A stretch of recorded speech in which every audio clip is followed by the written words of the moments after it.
Open the podcast bay doors, Hal.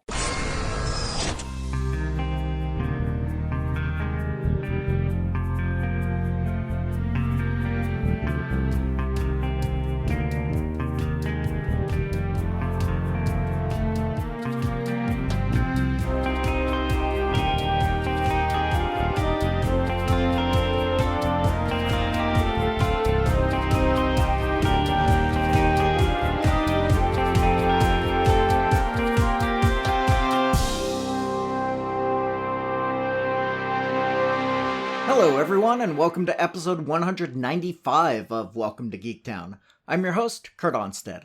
I've been a proud geek all my life, being into role-playing games, board games, sci-fi, fantasy, and especially superheroes and comics. And I want to help others join me in those pursuits, but I've found that sometimes people can get overwhelmed or feel left out because they don't already have what some consider the requisite knowledge to be considered a fan. And that's where Welcome to Geektown comes in. Here, you can ask your questions without feeling like a gatekeeper is calling you out for not yet being fully versed in every aspect of your new interest. It's coming up on the end of the month, so I want to once again shout out my patrons, who have helped keep the show going as long as it has. These people include Mike Sterling, Justin Bailey, Lily and Sam Breen, Jesse Clark, Ricky Garvin, Rob Garrison, Aaron Woodward, Aaron Borst, Carla Hoffman, Julio Herrera, and Matthew Saint. Remember, it's just $1 per month to get this monthly shoutout and extra audio content like bloopers, as well as scripts of written episodes like this one. Now that our deep dive on Agatha All Along is over, we're back to the lesser-known X-Men feature, which has about a dozen or so more episodes before we catch up to the present roster. For now, we're still back in the early 2000s, specifically 2003, when a character named Husk joined the team. Paige Guthrie is the younger sister of Sam Guthrie, aka Cannonball, noted in a previous episode in this feature. Two more of her younger siblings are also revealed to be mutants later on, although neither of the parents are. In her first few appearances, she was relegated to the background and did not get much character development, but that changed during the Child's Play crossover between X-Force, where Cannonball was a main character, and The New Warriors. It was in this 4-part story, written by Fabian Nicieza, with art by Derek Robertson and Tony Daniel in New Warriors and X-Force respectively, that her mutant abilities were first revealed. Because of this, her creator credits read, created by Bill Mantlo and William Johnson, re-established by Fabian Nicieza and Tony Daniel. She can literally rip her skin off her body, revealing a new layer underneath that can be made of her regular skin again, to give herself a quick clean, or metal, stone, or basically any other material she needs to deal with whatever threat she's facing.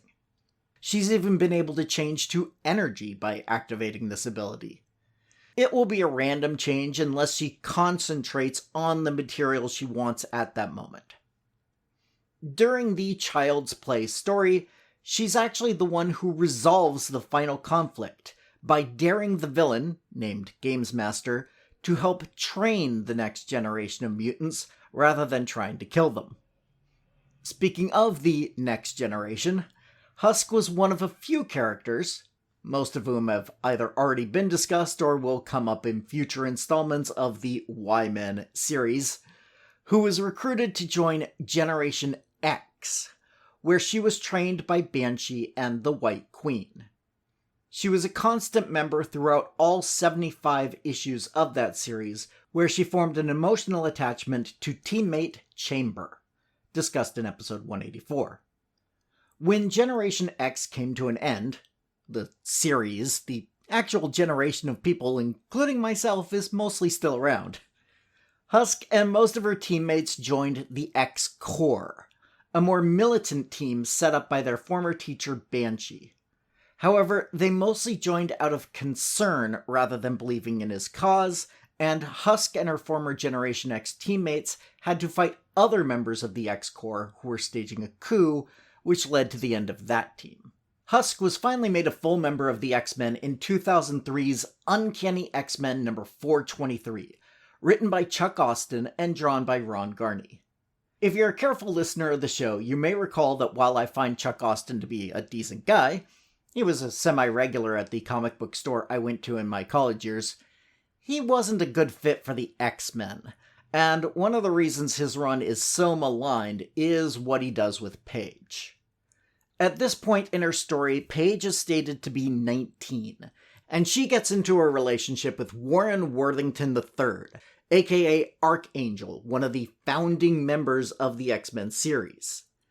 Even with Marvel's sliding timescale, Archangel is significantly older than Paige, and their relationship comes off as something done for shock value rather than a genuine relationship. That point is driven home especially in the infamous moment where the pair fly up into the sky above Paige's family home and consummate the relationship where her mother, among others, can see, immediately after an argument between Paige and her mom. She and Angel left the team and created an agency called Mutants Sans Frontières, an obvious homage to Doctors Without Borders, which is called Médecins Sans Frontières in its original French. Apologies to any French listeners for my poor pronunciation. She later returned to the X-Men team, having broken it off with Warren at some time off-panel, and became a teacher at the Jean Grey School for Higher Learning, renamed from the Xavier Institute for Gifted Youngsters during a time when Jean was presumed dead. Her next big story involves her powers acting up, with her mental state changing as well as her physical one whenever she removes a husk. She starts using her powers to cheer herself up whenever she feels bad, unaware that this is a new secondary mutation she's gone through. In addition, her regular skin starts to crack and flake even when not using her powers. As her condition worsens, she takes on a molten appearance and leaves her husks around everywhere. They got picked up by Toad, who forms an affectionate relationship with her that is at first one-sided, but eventually returned by Paige. Paige slowly turns more and more apathetic, even completely ignoring a riot that takes place in one of her classes, and quits her position right before she was about to be fired by current headmaster Kitty Pryde. She ended up joining the Hellfire Academy and turning against her friends, but when the X-Men invade the Academy, she and Toad get into a fight where he tears layer after layer off of her, eventually bringing back Paige in her original form, but unfortunately not remembering any of the events before her powers started malfunctioning in the first place, including her relationship with Toad. Paige later joined S.H.I.E.L.D. briefly, but returned to the X-Men fold during the Age of X storyline, also known as the Krakoan era. She was on the team that destroyed Mother Mold, a Master Sentinel robot that could build other Sentinels. And though she lost her life in the process, she and the rest of that team were among the first resurrected by the Five, and named heroes of the fledgling island nation. She later joined the Legionnaires, not the DC team from the future discussed in episode 144, but a team of spiritually minded X-Men, and ended up being teamed back up with her former flame, Chamber, and one adventure ended up having to track down one of Husk's other exes, Angel, who had been further mutated by the X-Corps into a more bird-like appearance and matching animal nature.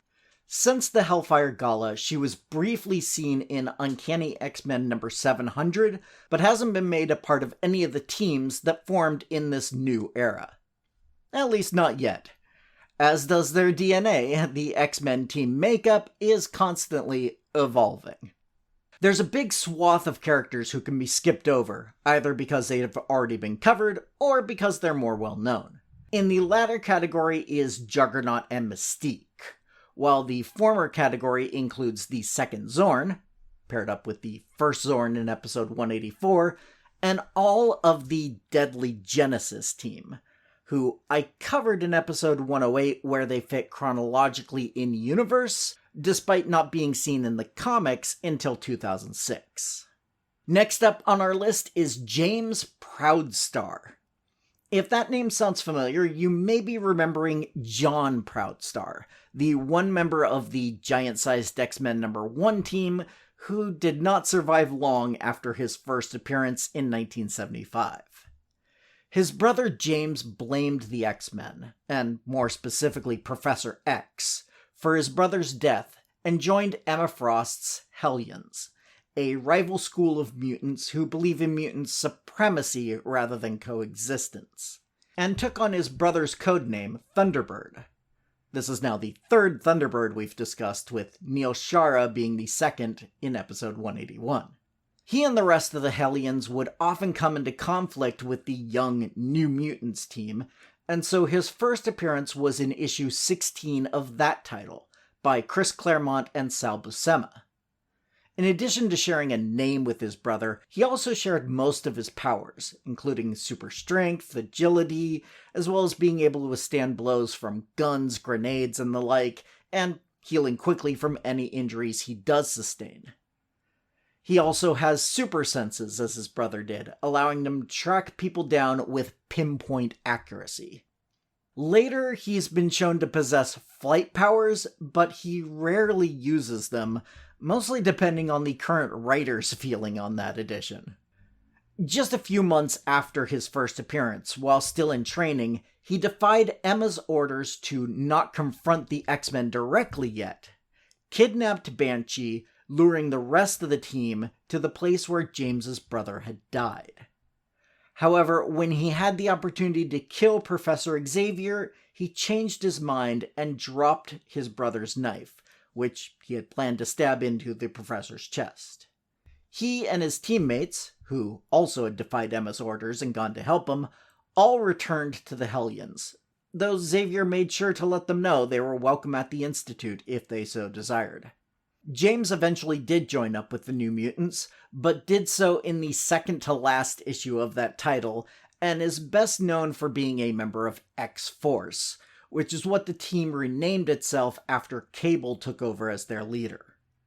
James took on a new codename at this point, and has been known as Warpath ever since. After spending a number of years with X-Force, Warpath did finally join the X-Men in Uncanny X-Men number 475, when Professor X specifically requested it of him, since James was one of the few whose mutant powers remained after the House of M storyline. During this time on the X-Men, he got into a romantic relationship with Hepzibah, who we'll cover soon. When Cyclops forms a new X-Force team to do the dirty work that the public-facing X-Men won't do, Warpath was one of the founding members. One of the requirements of the team was to break all contact with the outside world, which is why his relationship with Hepzibah ended. Though she also returned to her former love Corsair, Cyclops' father, when he returned from the dead, so that relationship was likely doomed from the start. While taking a brief break from the team, he got involved in a supernatural conflict involving the Demon Bear, the mystical villain seen in the New Mutants movie by the few people who watched that, and teamed up with Ghost Rider, who somehow was able to activate some shamanic abilities in James, though these were only temporary. Eventually, Warpath left X-Force and sided with Wolverine in the schism between him and Cyclops, eventually joining a new Weapon X team led by the Old Man Logan, who had traveled back in time from his alternate future. When Logan stepped down and gave leadership of the team to Sabretooth, James quickly left, as he did not get along with Sabretooth's mercenary ways. During the Krakoan Age, James joined up with his former X-Force friends as part of a New Mutants team that taught even newer mutants how to use their powers, emphasizing the combining of two or more mutants' abilities to create these mutant circuits, as they were called. Later, the Scarlet Witch performed a ritual that expanded the resurrection abilities of the Five to before the time when Cerebro was able to make a backup of mutant souls. The first mutant brought back with this new capability was James's brother, John, aka the first Thunderbird. Although James was afraid that his brother would be ashamed of the life he led, John reassured him, and the two left Krakoa to spend some time with their grandmother in the small Apache community where they had grown up, known as Camp Goju. Following the Hellfire Gala massacre, the two brothers used the reservation as a refugee camp for mutants who wanted to be protected from Orcus, though not as successfully as they may have hoped. That storyline is presented in some of the recent X-Men Infinity comics that are available online with a Marvel Unlimited subscription.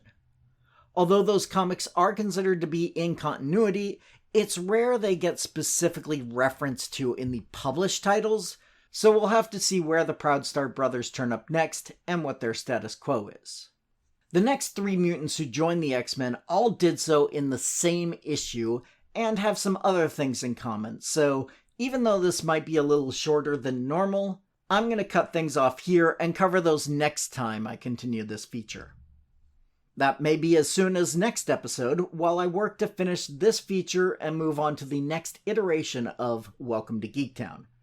But don't forget, if there are other topics you want me to cover before the end of this version of the show, I'm still open to those, or just general feedback. Feel free to send any and all of those via email to welcome2geektown, all spelled out, @gmail.com. Or you can go to the website, welcome to, the number 2 in this case, geektown.com, and click the Submit a Question link if you prefer to remain anonymous. You can also reach me at Blue Sky at welcome2geektown.bsky.social. Also, if you'd like to support the show directly, why not become a patron at patreon.com/welcome to geektown for just $1 per month to get access to full scripts of the shows, outtakes, and a monthly shoutout. You can also help the show grow by subscribing and giving a 5-star review over on Apple Podcasts to join the Geektown City Council, which helps other people find the show, so we can all tell them, welcome to Geektown, population, us. Welcome to Geektown is written, narrated, edited, and produced by me, Kurt Onstead. Theme music is by Aaron Levitz, logo art by Archie Santana. All other sound clips are the copyrighted material, their respective owners, and no infringement is intended, falling under fair use.